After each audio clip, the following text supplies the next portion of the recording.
Hello दोस्तों, target विदारक में आपका स्वागत है। आज हम पढ़ेंगे रियल नंबर्स के बारे में। आज सेकंड पार्ट है, चलते हैं। और जो भी हम पढ़ाते हैं उसको नोट्स में उतारने की कोशिश कीजिएगा ताकि आगे देखने में, रिवीजन करने में सहूलियत हो। ठीक है, चलते हैं, पढ़ते हैं। कल बताए थे कि रियल नंबर के बारे में, दैट मीन वास्तविक संख्या के बारे में बताए थे कि वास्तविक संख्या कहते किसको। तो वास्तविक संख्या कहते हैं कि जितने सारे परिमेय संख्याएं होती हैं और अपरिमेय संख्या सबको यदि एक में मिला दे तो वे सारी संख्याएं क्या कहलाती है? वास्तविक संख्याएं कहलाती है। फिर इसके बाद बताए थे कि हम लोग परिमेय संख्या को दो भागों में बांटते हैं। एक बताए थे कि भिन्न में बांटेंगे और एक पूर्णांक में बांटेंगे। और फिर भिन्न के बारे में बता दिए थे, पूर्णांक के भी बारे में बता दिए थे। पूर्णांक में जितने सारे निगेटिव नंबर्स होते हैं, पॉजिटिव नंबर्स होते हैं, जीरो होता है, ये सब हो जाता है पूर्णांक में। और फिर उसमें भी बताए थे प्राकृतिक संख्या के बारे में, नेचुरल नंबर के बारे में। इसके बाद बताए थे होल नंबर से यानी पूर्ण संख्या के बारे में। इसके बाद बताए थे सम संख्या, विषम संख्या, भाज्य संख्या। भाज्य संख्या का दूसरा नाम यौगिक संख्या भी था। इसके बाद बताए थे अभाज्य संख्या। अभाज्य संख्या का दूसरा नाम रूट संख्या भी था। यहां तक बता दिए थे। एक होता है, इसमें आता है अब सह अभाज्य संख्या।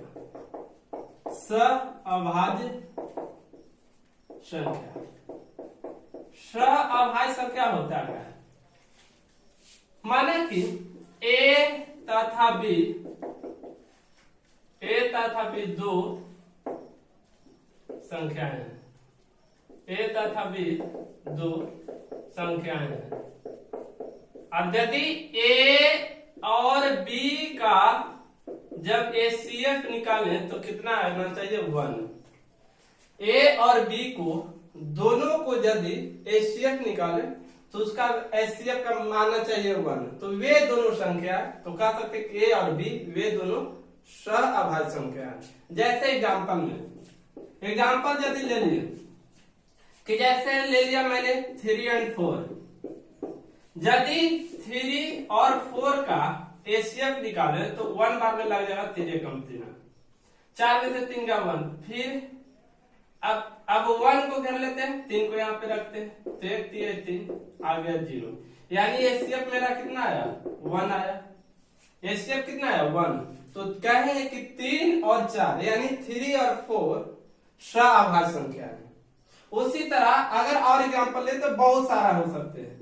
4 और 5, 4 और 5 का जब एचसीएफ निकालेंगे तो 4 1 जा 4, 1 से लगाएंगे 4 में, 4 बार में कितना आ जाएगा? 0। यानी यहाँ पर भी एचसीएफ मेरा आया कितना?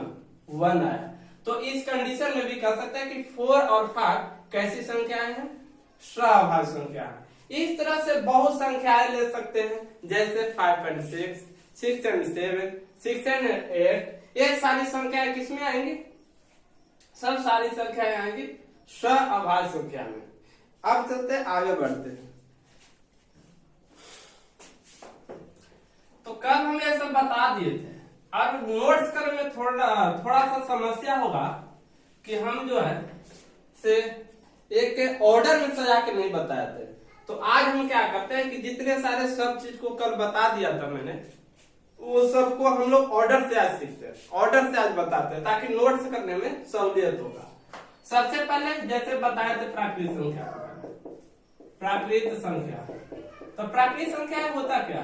तो अब ये सब का डिफिनेशन चूंकि एग्जाम में नहीं पूछता है। एग्जाम में बस पूछेगा ऑप्शन 1 नंबर ब्राउन पूछ सकता है कि निम्नलिखित में से कौन से प्राकृतिक संख्या, 4 ऑप्शन दे देगा और उसी में से पूछ सकता है। अब इसको केवल और केवल एग्जांपल रटने हैं कि होता क्या है। जैसे देखिए प्राकृतिक संख्या कहते हैं किसको?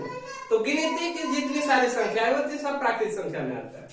जैसे 1 2 3 4 5 6 डॉट डॉट डॉट इनफिनिट तक जा सकते हैं।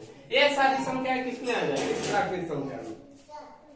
इसके बाद होल नंबर, दैट मींस पूर्ण संख्या।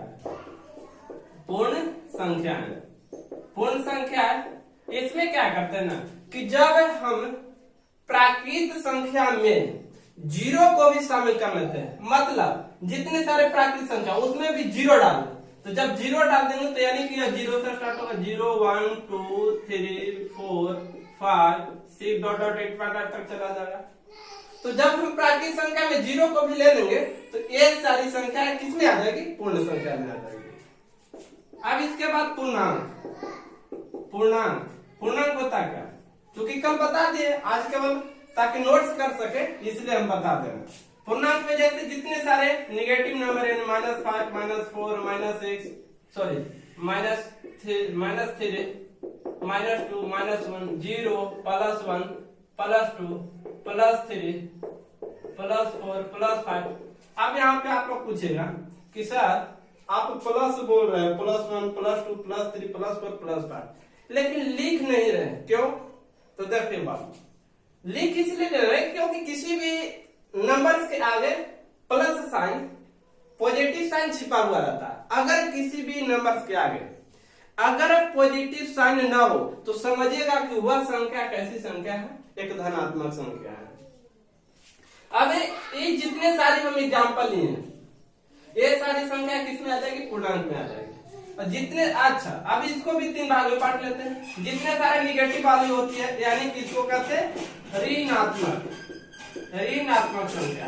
ऋणात्मक संख्या मतलब क्या हुआ, जैसे कोई आदमी कर्ज लेता तो कहता कि हम ऋण में करने का मतलब क्या हुआ, वो माइनस में है, तो इसलिए इसको क्या करेंगे, ऋणात्मक। और एक सारे जितने सारे होते हैं पॉजिटिव नंबर, इसको कहते हैं धनात्मक संख्या। कौन सी संख्या कहेंगे, धनात्मक संख्याएं कहेंगे, धनात्मक संख्या। और इस शून्य को, इसको कहेंगे शून्य पूर्णांक, शून्य पूर्णांक कहेंगे।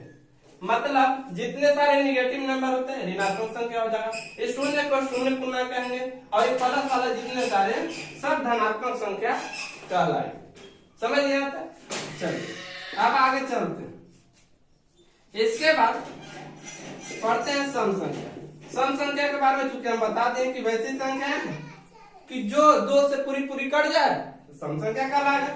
जैसे जीरो भी एक प्रकार की सम संख्या है।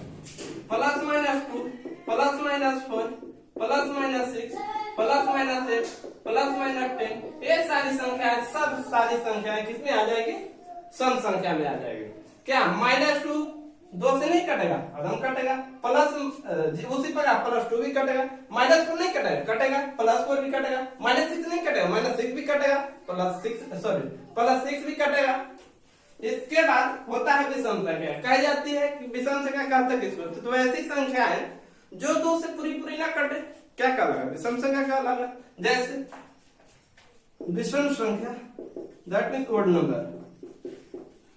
जैसे एग्जांपल अगर लिया जाए तो 1 +-3 या +-1 +-3 +-5 +-7 +-9, ये सारी संख्या किसमें आ जाएगी, विषम संख्या में आ जाएगी। इसके बाद पढ़ते हैं किसके बारे में, भाज्य संख्या के बारे में।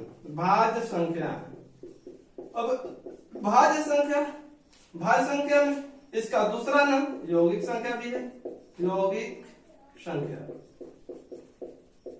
संख्या। तो भाज्य संख्या किसको कहते हैं, तो वैसी संख्याएं जो एक और स्वयं के अलावा किसी अन्य से भी कट जाए। जैसे अगर लिया जाए 4, तो 4 एक और खुद करने का मतलब 4 है तो 4 से ही कटे, तो एक और 4 से तो कट ही रहा और 2 से भी कट जा रहा है। उसी प्रकार 6 एक और 6 से तो कट ही रहा है, 2 से भी कट जा रहा है, 2 3 जा 6 और 3 2 जा 6, मतलब 2 से भी कट जा रहा है, 3 से भी कट जा रहा है। उसी प्रकार 8 9 10 12 14 15 16 ये सारी संख्याएं भाज्य में आ जाएगी।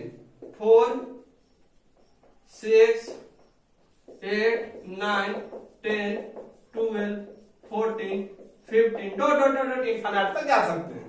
तो ये सारी संख्या आ जाएगी भाज्य में। अब पढ़ते हैं अभाज्य संख्या। अभाज्य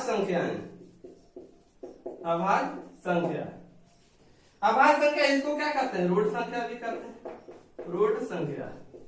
इसका दूसरा नाम रूट संख्या में, चूंकि कहीं पे अभाज्य ना करके रूट संख्या भी बोल देता है, तो रूट संख्या। तो वे सारी संख्याएं जो एक और खुद से ही कटे, किसी अन्य से नहीं करना चाहिए, जैसे ले 2, तो 2 1 और 2 से ही कटेगा, किसी अदर नंबर से नहीं कटेगा। उसी तरह ले तो 3, तो 3 केवल और केवल 1 और 3 से ही कटेगा, किसी अदर नंबर से नहीं कटेगा। उसी तरह ले तो 5 7 11 13 17, ये सारी संख्याएं, जितनी सारी संख्या हम बोले ये सब किस में आ जाएगी, अभाज्य संख्या में आ जाएगी। दूसरा नाम रूढ़ संख्या, मतलब ये सारी संख्याएं, जितनी सारी संख्या बोले सब रूढ़ में भी आ सकती है। तो इसको लिख लेते हैं, जैसे 2 3 5 7 11 13 17 डॉट डॉट डॉट डॉट, इस तरह से इनफाइनाइट तक करना। अब यहाँ क्वेश्चन एक उठता है कि भाज्य में हमने 4 लिया, 6 लिया, 8 लिया, 9 10 इस तरह से लिया। अब भाज्य में 2 से स्टार्ट किए, 2 3 5। अब एक सस्पेंस है। सस्पेंस क्या है कि पूछ सकते हैं कि 1 जो है न तो भाज्य में लिखे और न तो अभाज्य में लिखे, तो 1 कौन सा संख्या होगा, भाज्य होगा कि अभाज्य होगा। तो देखिए 1 को न तो आप भाज्य में कर सकते हैं और नहीं अभाज्य संख्या कर सकते हैं। यानी कि इसको नोट करके लिख लीजिएगा कि 1 जो है 1 मीन्स एक 1 न तो भाज्य संख्या है और नहीं अभाज्य संख्या है, अभाज्य संख्या है। मतलब 1 को न तो भाज्य कर सकते हैं आप और नहीं अभाज्य कर सकते हैं। अब चलते हैं, आगे बढ़ते हैं।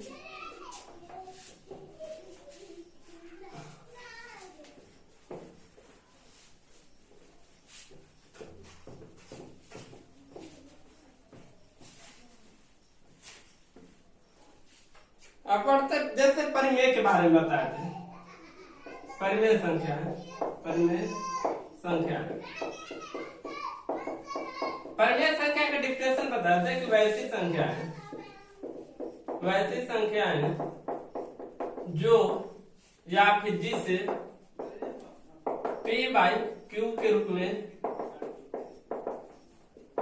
लिखा जा सके